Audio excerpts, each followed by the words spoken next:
Have you ever stepped outside on a cold morning, felt that sharp breath of icy air hit your lungs, and instead of hating it, something in you actually felt? If that's you, here's the good news. You're not weird. You're not dramatic. You're not just someone who likes wearing hoodies year round. There's actually real psychology behind why some people.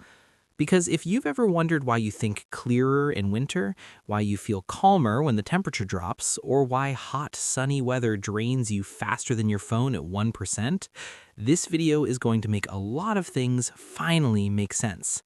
So let's get into the science and maybe understand ourselves a little better.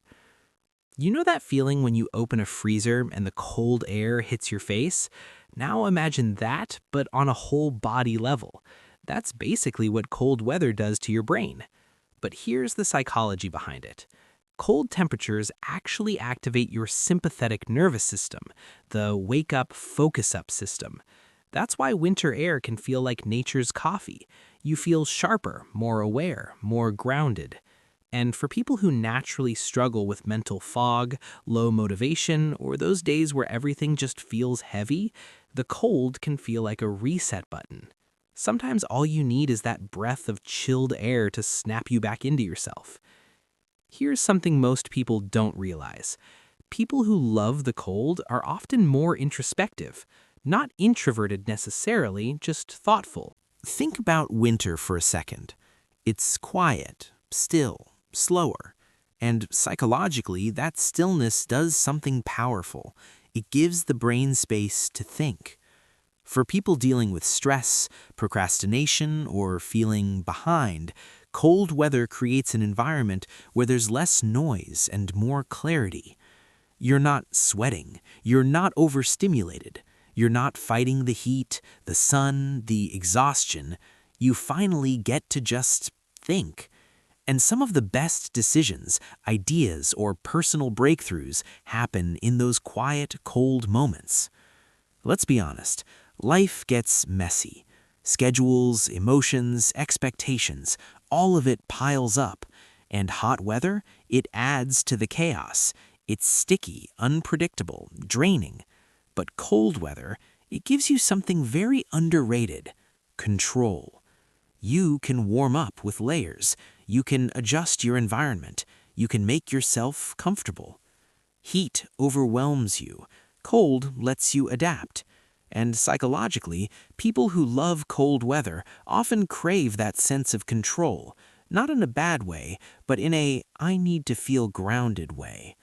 When everything else feels overwhelming, the cold gives you a sense of structure, a feeling that you can handle things, a reminder that comfort is something you can create for yourself. Let's talk about something relatable. The days where you feel like you can't get anything done. You know the cycle. You're unmotivated, you procrastinate, you feel guilty, then you procrastinate more because you feel guilty. But here's the psychology. Cold air actually increases dopamine, the brain chemical tied to motivation and reward. That's why going for a walk in cold weather can suddenly give you a burst of clarity and energy. It's why winter workouts hit different. It's why your brain suddenly wakes up during colder seasons. It's not magic, it's biology. If you're someone who feels stuck a lot or you struggle with getting started, cold weather might be your mental jumpstart. And you know what? There's nothing wrong with using your environment to help you grow. That's smart. That's self-awareness. Let's go deeper for a moment. People who love cold weather tend to be the ones who carry a lot internally. Overthinkers, perfectionists, people who grew up being the responsible one, people who feel like they're constantly managing life instead of just living it. Cold weather brings emotional relief because it slows the world down to your pace. No pressure to go out, no pressure to socialize nonstop, no pressure to pretend you're fine under burning sunlight and summer expectations. Winter gives you permission to rest, to breathe, to take your time. And for some people, that's the safest they've felt all year. This one surprises people. Studies show that colder weather reduces inflammation in the body, and inflammation is linked to stress, anxiety, and even depression. That winter calm you feel, that cozy sense of peace, that mental quiet, it's not just aesthetics, it's not just blankets and warm drinks. Your brain and body are literally becoming calmer in colder environments. For some people, summer is overstimulation. Winter is alignment. Now, let's turn this into something actionable, something you can use right now. 1. Use cold mornings for a focus reset. Open a window for just 30 seconds. Let that first breath sharpen your mind before you check your phone. It sets the tone for the entire day. 2. Take a short, cold walk when you're feeling stuck. 5 minutes. That's it.